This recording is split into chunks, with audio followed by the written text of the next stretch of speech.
आज की इस वीडियो में हम लोग देखने वाले हैं कक्षा 12वीं की भौतिक विज्ञान का अध्याय 2। तो अध्याय 2 का हम न्यूमेरिकल्स करेंगे। जो यह न्यूमेरिकल्स हम करवा रहे हैं यह विभव पर संबंधित सभी न्यूमेरिकल्स होंगे। ठीक है, तो आप लोग को पता ही होगा कि विभव का जो फार्मूला होता है वह v बराबर क्या होता है 1/4 पाई एप्सिलॉन 0 गुणे q/r। इसी फार्मूले के ऊपर आज के हम सभी क्वेश्चंस देखने वाले हैं इस वीडियो में। ठीक है, तो चलिए आइए देखते हैं एक एक करके इस क्वेश्चन को समझते हैं किस प्रकार से हम इसे हल कर सकते हैं। जैसे कि आपके सामने पहला क्वेश्चन दिया गया है कि चांदी के नाभिक के पृष्ठ पर वैद्युत विभव ज्ञात कीजिए। चांदी के जो नाभिक है उसी के पृष्ठ पर हमको क्या ज्ञात करना है, वैद्युत विभव ज्ञात करना है। जबकि नाभिक की त्रिज्या आपको दे रखा है 3.4 × 10⁻14 मीटर तथा चांदी का परमाणु क्रमांक 47 दिया हुआ है। इतनी चीजें दी गई हैं, तो आपको ज्ञात करना है क्या, नाभिक के पृष्ठ पर वैद्युत विभव ज्ञात करना है। ठीक है, तो देखिए जो जो चीजें पहले आपको पता है पहले उनको आप लिख लीजिए, फिर उसके बाद देखिए हम लोग क्वेश्चन को किस प्रकार से हल करेंगे। जैसे दे रखा है नाभिक की त्रिज्या, तो लिख देंगे यहाँ पर नाभिक की त्रिज्या। पहला क्वेश्चन हल करने लिखेंगे नाभिक की त्रिज्या, नाभिक की त्रिज्या। तो इसे हम स्मॉल r से व्यक्त कर देते हैं। ठीक है, वह कितना दे रखा है 3.4 × 10⁻14 मीटर। ठीक है, आगे कह रहा है कि जो है तथा चांदी का जो परमाणु क्रमांक दे रखा है, चांदी का परमाणु क्रमांक, चांदी का परमाणु क्रमांक, परमाणु क्रमांक यह कितना दे रखा है, परमाणु क्रमांक वह दे रखा है 47। तो आपसे पूछा क्या है, वैद्युत विभव, यानी नाभिक के पृष्ठ पर वैद्युत विभव, नाभिक के पृष्ठ पर, नाभिक के पृष्ठ पर वैद्युत विभव, वैद्युत विभव यानी V का मान आपसे पूछ रहा है। वैद्युत विभव आपसे क्या किया जा रहा है, पूछा जा रहा है। तो इतनी चीजें तो आपको क्वेश्चन में दिया हुआ है, जो चीजें दिया पहले उसको हम लिख लेते हैं।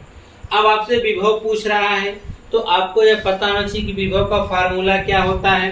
विभव का फार्मूला होता है v बराबर 1/4 पाई एप्सिलॉन 0 गुणे q/r। अब यह देखिए कि इस फार्मूले में हमको क्या क्या चीजें मिल गई हैं और क्या क्या चीजें बाकी हैं। जैसे कि आप जानते हैं कि 1/4 पाई एप्सिलॉन 0 का जो मान होता है 9 × 10⁻9 होता है।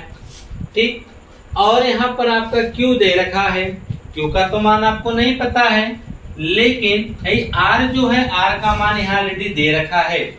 अगर आप Q का मान निकाल लीजिए तो आप V का मान निकाल सकते हैं जो विभव आपसे पूछा गया है। तो हम Q का मान कैसे निकालेंगे, तो हमको Q का तो मान पता नहीं है, लेकिन हम जानते हैं कि Q बराबर सूत्र होता है Ne। Q बराबर क्या होता है, Ne। तो यहाँ पर E जो होता है, चाहे इलेक्ट्रॉन दे रखा है उसको हम प्रोटॉनों की संख्या कह सकते हैं, इलेक्ट्रॉनों की संख्या के बराबर होता है। यानी परमाणु क्रमांक जो होता है वह प्रोटॉन की संख्या, इलेक्ट्रॉन की संख्या और परमाणु क्रमांक तीनों क्या होते हैं, बराबर होते हैं। तो यहाँ पे E जो है इलेक्ट्रॉन दे रखा है, तो हम अगर E जो होता है एक इलेक्ट्रॉन कितना आवेश होता है, एक इलेक्ट्रॉन पर होता है आवेश कितना 1.6 × 10⁻19 कूलाम होता है। तो यहाँ पर N का मान कितना है, कितने इसमें इलेक्ट्रॉन कह लीजिए, प्रोटॉन कह लीजिए, वहां पे कितने हैं 47 है। जो परमाणु क्रमांक होगा वही होगा। तो यहाँ पर कितना है 47। इसी में अगर हम 47 का गुणा करेंगे तो हमको क्या मिल जाएगा, आवेश। यानी टोटल आवेश कितना मिलेगा 47 × 1.6 × 10⁻19।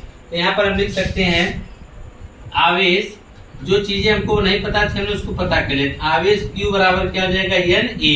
तो यहाँ पे N का मान कितना है, जो परमाणु क्रमांक होगा वही, यही परमाणु क्रमांक जो प्रोटॉन की संख्या के बराबर होगा और इलेक्ट्रॉन की संख्या के बराबर होगा। तो बात करें इलेक्ट्रॉन कितने हैं, 47 इलेक्ट्रॉन है।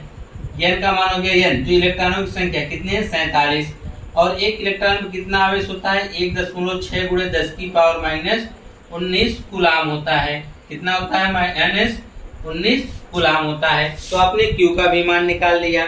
अब आप क्या करेंगे, इसी विभव के वाले फार्मूले में लाके इसको रख देंगे और हल कर देंगे, आपको टोटल निकल जाएगा। तो यहाँ पर हम जानते हैं विभव V बराबर, लिखेंगे विभव V बराबर क्या फार्मूला होता है, 1/4 पाई एप्सिलॉन 0 गुणे Q अपान R से।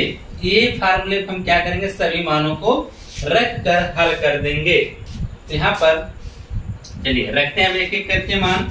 तो यहाँ पर देखिए क्या दिया गया है, V बराबर इसका 1/4 पाई एप्सिलॉन 0 का जो मान होता है वह 9 गुणे 10 की पावर 9 गुणे Q का मान कितना है, Q का मान आपने निकाला 47 गुणे 1.6 गुणे 10 की पावर -19 पूरे के बटा में R का मान देखिए यहाँ पर दे रखा है 3.4 गुणे 10 की पावर -14।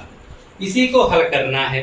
अब इसी को अगर आप हल कर लेते हैं तो आप कोई भी कैलकुलेशन आसानी से कर लेंगे, बस आप कैसे करना उसको ध्यान से देखिए। तो V का मान सबसे पहले हम क्या करेंगे, घात को और दशमलव को सेट करेंगे। अगर हम घात और दशमलव को सेट कर लेते हैं तो आसानी से हम सवाल को हल कर लेंगे। जैसे कि यहाँ पे 9 दिया है, यहाँ 47 दिया है, यहाँ 1.6 दिया है। देखिए दशमलव के बाद एक अंक इसमें भी है, दशमलव के बाद एक अंक नीचे भी है। तो देखिए दशमलव के बाद एक अंक, दशमलव के बाद एक अंक, दोनों बराबर है तो दशमलव हम हटा देंगे, ठीक है। तो यहाँ पर हो जाएगा 9 गुणे घात को छोड़ा रहेगी, कितना है 47 को नोट कर लीजिए, गुणे अब ये 1.6 नहीं वो खत्म हो गया, कितना हो गया 16। अब देखिए कुछ नहीं बचा, ठीक है। अब खाली घात बची है, घात को उधर लिखते हैं 10 की पावर 9 गुणे 10 की पावर -19, एक चीज ना हो गया ना। अब देखिए जो ये घात नीचे माइनस, इसको ऊपर लेके जाएंगे तो यह प्लस हो जाएगा 10 की घात प्लस में 14 पूरे के बटा में सिर्फ क्या बचा 3.4 नहीं, सिर्फ बचा 34। कितना बचा 34। कैसे हमने क्या किया, पहले हमने संख्याओं को एक साथ किया, जैसे 9 है 47 है 1.6 या दशमलव खत्म हो गया 16 हो गया। अब 10 की पावर 9 10 की पावर -19, इस पावर को उठा के लेके गया ऊपर, माइनस के ऊपर जाके क्या बन गया प्लस बन गया, ठीक है। अब इसको सॉल्व करना है। हाँ इसको काट सकते 2 से, 2 बटे 16 और 2 से काटेंगे आ जाएगा 17। तो 9 का गुणा 8 में करो, 9 बटे कितना हो जाएगा 72 गुणे हो जाएगा 47। चलिए आगे चलते हैं। अब ध्यान से देखिएगा 10 की पावर 9 प्लस में है, 10 की पावर 14 भी प्लस में, दोनों जुड़ जाएंगे। 9 और 14 कितना हो जाएगा 23, और 23 में से 19 घास को घटा देंगे तो आ जाएगा 10 की पावर 4। कितना आ जाएगा 10 की पावर 4 और भी प्लस में।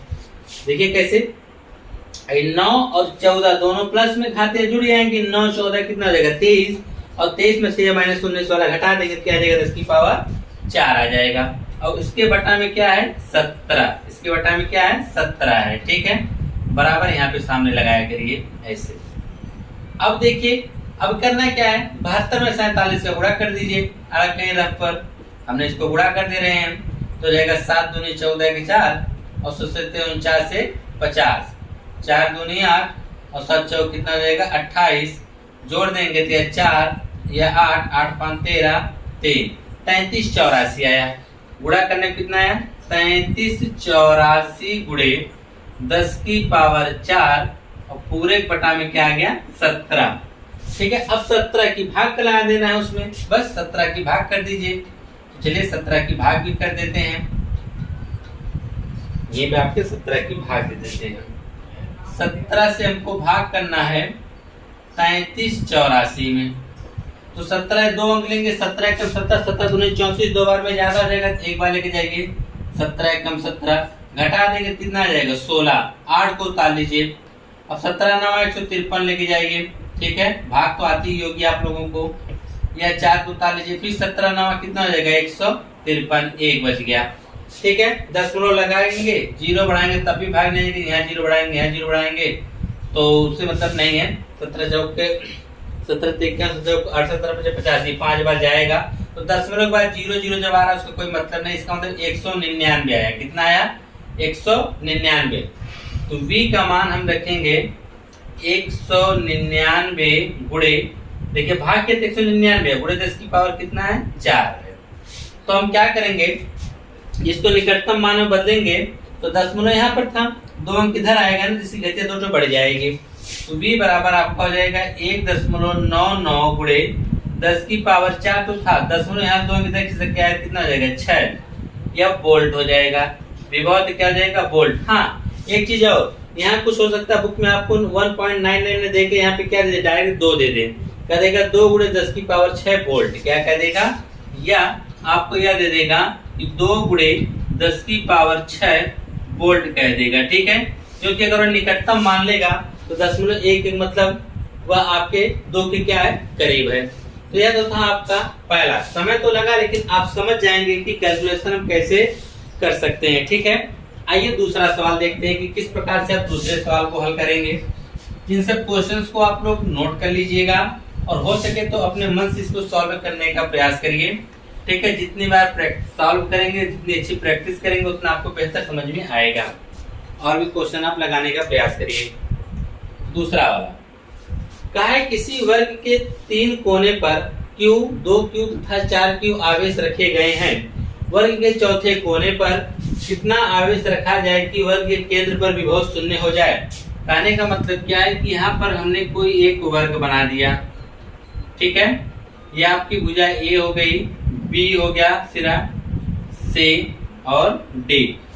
अब एक पर हमने Q रख दिया, दूसरे पे क्या रख दिया 2Q, तीसरे पे क्या रख दिया 4Q। अब पूछ रहा है कि इस पे कौन सा आवेश रखा जाए कि इसका जो केंद्र है, इस केंद्र पर आवेश का मान क्या आ जाए, शून्य आ जाए। यही आपसे पूछा गया है। तो हम लिख सकते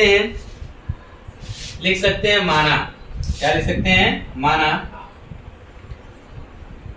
माना ABCD एक वर्ग है जिसके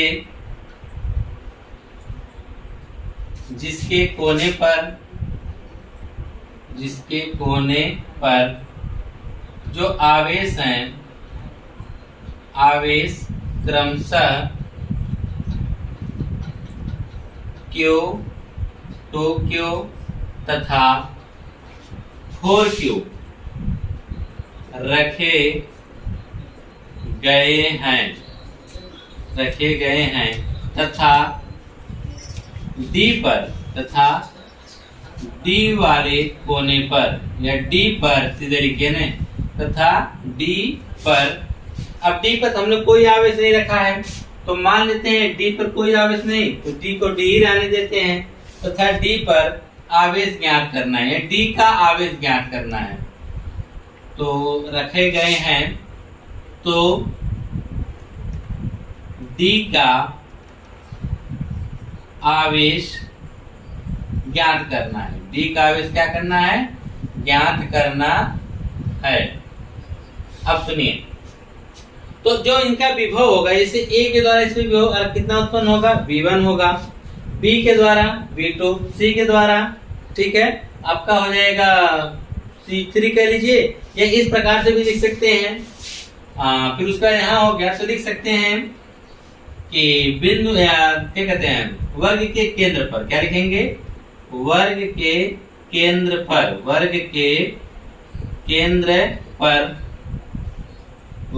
केंद्र पर उत्पन्न विभव, वर्ग के केंद्र पर उत्पन्न विभव, क्या लिख सकते हैं, विभव क्रमशः लिखिएगा, यानी क्रम से, क्रमशः कौन कौन से हैं।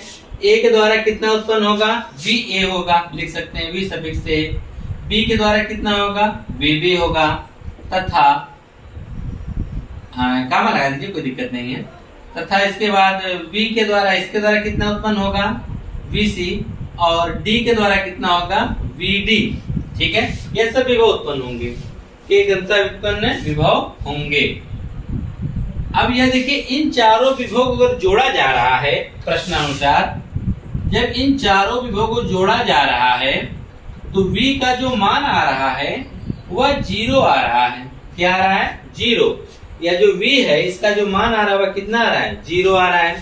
इसका मतलब VA, V1, V बराबर क्या आ रहा है, 0। यह जो V होगा वह टोटल। जैसे कहने का मतलब क्या है कि ए के द्वारा इसमें विभव उत्पन्न होगा, वी ए कहलाएगा, बी के द्वारा, सी के द्वारा, डी। तो जो इस ओ पे चारों विभव जब मिल रहे हैं, टोटल विभव जो वी है उसका मान जोड़ने पे क्या है 0।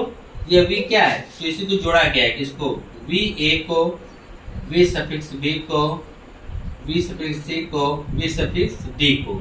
जब जोड़ा गया इसका जो योग आ रहा है वह कितना आ रहा है 0 आ रहा है। तो हम जानते हैं कि v का जो फार्मूला क्या होता है, वी ए का फार्मूला जब हम लिखेंगे तो पहले क्या तो हो जाएगा 1/4 पाई एप्सिलॉन 0 गुणे q अपान a। इसका q कितना है, q अपान r होता है। तो देखिए इससे जो इस a आवेश से जो दूरी होगी वही b से होगी, वही c से होगी, वही d से होगी, ठीक है। और इसको हमने सबका क्या ले लिया r, क्या ले लिया है r। तो सब के सब दूरियां बराबर होंगी तो इसे हम r से व्यक्त कर देते हैं। प्लस b वाले का होगा 1/4 पाई एप्सिलॉन 0 गुणे vb आवेश, आवेश इसका कितना है 2q बटा r हो जाएगा। अब c वाले के लिखेंगे तो 1/4 पाई एप्सिलॉन 0 गुणे c वाले का कितना है 4q है, तो हो जाएगा 4q अपान में r सबके लिए बराबर है, क्योंकि यह जो होते हैं विकर्ण जो एक दूसरे को करते हैं समविभाजित करते हैं। प्लस vd की बारी आई तो vd का तो आपको आवेश ही नहीं पता है, तो आप इस प्रकार से लिख सकते हैं 1/4 पाई एप्सिलॉन 0 गुणे vd का हम d ही रहने देते हैं, d बटा r कर देते हैं। बराबर में क्या आया है 0 आया है। हमने va का यहाँ से यहाँ तक लिखा, vb का यहाँ से यहाँ तक, vc के यहाँ से यहाँ तक और d का यहाँ तक। क्यों, क्योंकि d का तो आवेश हमको निकालना है, d का नहीं पता था, d का हमने d रहने दिया। अब देखिए कुछ चीजें इसमें कॉमन आपको नजर आएंगी, उसको निकाल लीजिए बाहर। 1/4 pi epsilon 0, 1/4 pi epsilon 0, 1/4 pi epsilon 0, 1/4 pi epsilon 0 common है। और साथ ही साथ में आप देखिए 1/r भी कॉमन है, तो निकाल लीजिए 1/4 पाई एप्सिलॉन 0 गुणे 1/r कॉमन है। बाकी देखिए क्या बचता है, हमने इन सबको निकाला, खाली क्या बचा है q, इस सबको निकाले तो क्या बचा 2q, इन सबको निकाले तो क्या बचा 4q, और यहाँ पे प्लस क्या बचा है d, ठीक है। अब इसको हटा देते, इसका कोई मतलब नहीं, बस आपको समझाने के लिए लगाया गया था। कोष्टक बंद बराबर 0। अब आगे देखिए ये इसके गुणा में है, हमने जब इसको बराबर किधर भेजेंगे तो यहाँ पे देखिए ये सब इधर गुणा में है, इधर जाके भाग में होंगे और 0 में जब भाग करेंगे सब के सब 0 हो जाएंगे। जब सब के सब 0 हो जाएंगे तो 1q 2q 3q 3 1 कितना हो जाएगा 4q, तो जाएगा 4q प्लस d बराबर में क्या 0, गलत हो गया 2 1 3 3 4 7 हो गए, यहाँ पे हमने 4 लिख दिया, सिर्फ 7q होना चाहिए, क्या होना चाहिए 7q। अब हमको क्या करना है, इस कोष्टक का कोई मतलब नहीं, हटा सकते हैं इसको, यानी 7q प्लस d बराबर 0, 1/4 पाई एप्सिलॉन 0 गुणे 1/r। यह सब को इधर भेज दिया, इसमें 0 में भाग हो गए, सब के सब 0 हो गए, 2 1 2 3 4 7, तो टोटल 7q प्लस d।